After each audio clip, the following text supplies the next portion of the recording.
Welcome to The Last Breakfast. Please enjoy the video.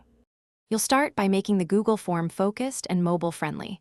Require only essential fields so completion is fast.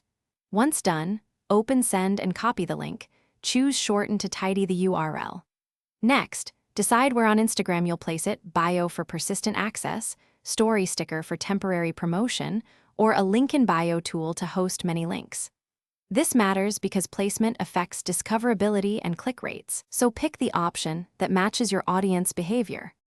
Now you add the form link to Instagram. If using your bio, open Edit Profile and paste the URL into website. Save and check it opens correctly. If promoting via story, create the story content, tap the sticker icon, choose link, paste the form URL, and place the sticker visibly, then publish. If you use a link in bio service, paste the form URL into that tool and update your profile website to point to the service. This approach lets you tailor access and measure which channel performs best. Finish by testing the live link on iOS and Android, making sure the form loads and submits. You want a frictionless flow. Once validated, add UTM tags or use your link in bio analytics to track where responses come from so you can optimize promotions.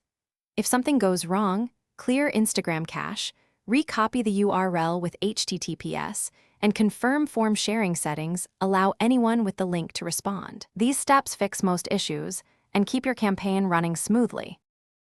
Thanks for watching. If this was helpful, leave a like and consider subscribing. See you next time.